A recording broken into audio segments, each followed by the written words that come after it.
What's up, my comic comrades? Today we're returning to Donny Cates' Thor title with issues 16 and 17. As I've said many times, this has easily been one of my favorite Marvel titles over the past 2 years. And these 2 issues are finally touching on things Cates initially teased during the Black Winter arc. However, if you missed the last few episodes, or the entire run for that matter, no worries, we've been covering it from issue 1, and you can catch up on all of those episodes right here. But as always, you want to read the full issues if you can, first to get the full experience, and second to support the great stories the creators are bringing us. And now let's see where Thor's issues 16 and 17 takes us.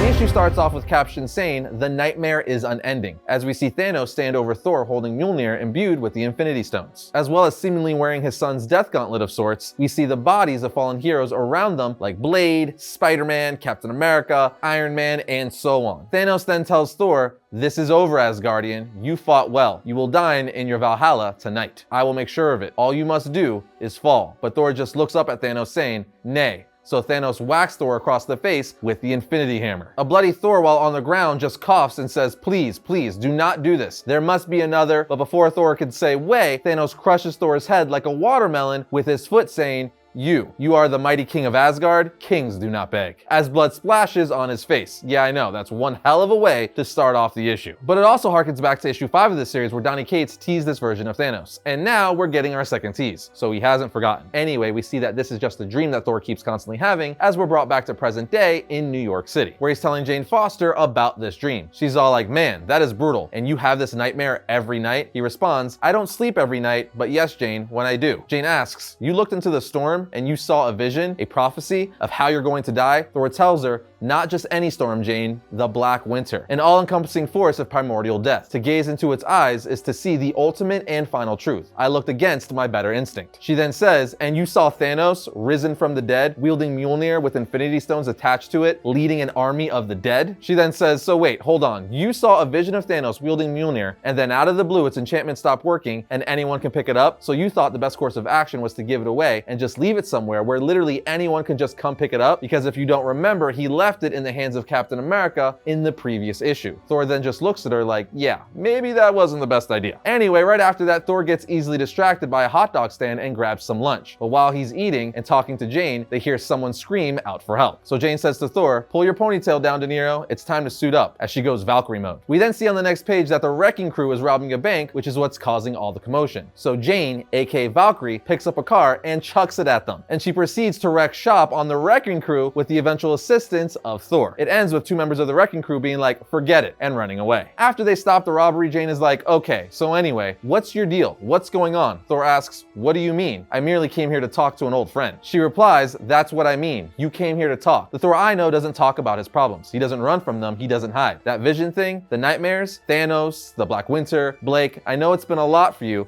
but no offense, man, you're talking a lot about wanting to be a good king, but you're down here eating hot dogs with me. Just what are you so afraid of?" Thor says, "Afraid? Thor is afraid of nothing. I merely came here to..." But before he can finish his sentence, a raven messenger comes saying, "My king, you have been summoned. It's your mother. She would like to see you." Jane then makes fun of Thor saying, "Guess you gotta go. Mom is calling." Before saying, "I gotta go track down the rest of the Wrecking Crew. You go talk to your mom. Be a king." He then decides before asking Sif to transport him via the Bifrost. Thor is then taken to the singing forest of Vanaheim. He then starts yelling for his mother in the forest, eventually saying, "Hugin, are you sure this is the right place? There is no scent of my mother, only the smell of mead." And on the next page, he finds his father sitting on a log in front of a fire. Thor then says, "I should have known." But Odin says, "Sit down. I didn't come here to fight you." Thor says, "No, you used my mother's name to lure me here. Even for you, this is low. I told you I would speak with you when I was ready. How dare you summon me for some pathetic ruse?" Odin says, "Hey, calm down. I did it. Get down." And on the next page, we see a giant monster attacking both of them. But this is Thor and Odin, so they both catch the beast by the horn, holding it off, but Odin eventually says, "Wait, where's your hammer, boy?" But before Thor can answer, something cuts off the head of the beast, with a voice saying, "I too wonder about that hammer of yours. It's why I called you both here. But that will have to wait." On the next page, you see it's Thor's mother and his sister Angela, with his mother saying, "It's nice to see you, son. Your sister Angela and I would like a word." And with that, issue 16 comes to an end. Issue 17 opens up with an awkward moment between Thor's mom, Angela, Thor, and Odin, where they're all awkwardly greeting each other. Thor then says, "Sister, it's good to see you," but she signals him to shh. He then says, "Angela, what is this?" And she says, "We're all gonna die." And then on the next page, we see all all of them starting to get attacked by the babies of the beast they just killed. Thor asks, what is this? There are more of these damn things. Angela tells him they are called Korrigans, an invasive species brought here during your realm war. Freya then adds, the smell of their own dying attracts their young. They are in a blood swarm. She then tells Thor to take her sword while she jumps into the trees, saying, I'll be right back. Angela then says, well, don't just stand there with your swords in your hands. I thought you Asgardians knew a fight when you saw one. At which point they start slicing and dicing the Korrigans, but all this blood is just making more of them appear. Odin says, what exactly is the plan? We kill them until they kill us? Angela says, no, we wait for the god of the hunt. Odin says, the god of who? Thor then says, father, the god of the hunt. I think it's mother. And he's right, because on the next page she arrives on a gigantic cat with 2 machine guns on either side and uses said guns along with her arrows to kill all of the beasts. Angela then says, what did I say about the kills needing to be clean? Did you really think a gigantic machine gun cat was the best approach? Freya replies, from where I'm sitting, the kills look quite clean. Angela tells her, you got lucky. Later that night, as they have a dinner by the fire, they begin to talk. Thor eventually asks, what is this? What has happened between you two? Why have you called us here if only to fuel this divide? And why in the 7 hells is my sister here? Angela then says, oh, there are more hells than that, brother. I could show you if you wish. Odin angrily gets up saying, I don't know why you have brought me here, Freya, but I will not stand here and be judged by a family I have protected for. But before he could finish his sentence, Angela throws a dagger between Odin's fingers and says, sit down. She did not summon you here, I did. We have been watching all the angels of heaven and the Vanir of Vanaheim. We know of the Black Winter, of the death of Galactus at your hands, of Donald Blake, of the World Serpent, of Mjolnir, of the growing entropy of Odin's enchantments, the unraveling of Asgard under your rule, brother. We have seen all of this, and well, Mother and I would like a word. Angela continues to say, you and Odin, you will fix whatever this quarrel is between you. As loath as I am to speak it, a king can learn from a king. Odin says,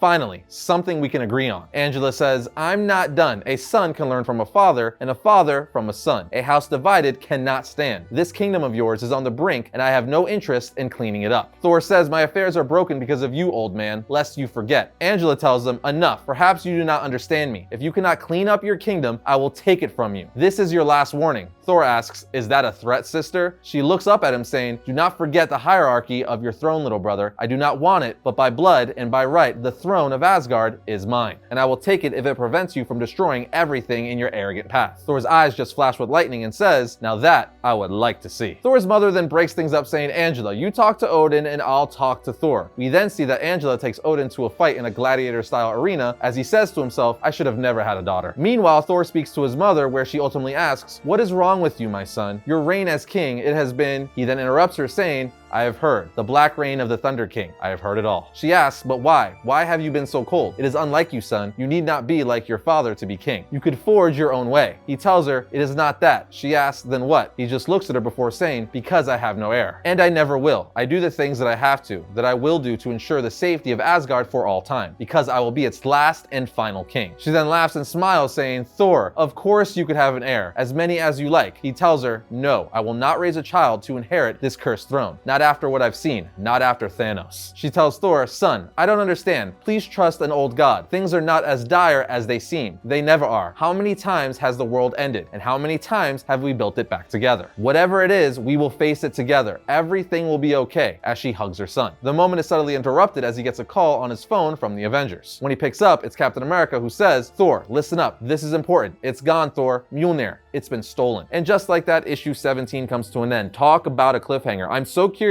to see who took this hammer, because now that anyone can pick it up, it literally could have been stolen from anyone. Although that anyone would still have to break in undetected through Avenger security. Nonetheless, like I always say, I'm enjoying the hell out of this series, and I'm so glad Donny Cates is finally addressing the teasers he set up months ago, literally in issue 5. And now we're on issue 17 at the time of shooting this video. So until we find out where this story leads, let us know what you guys think of it down in the comment section.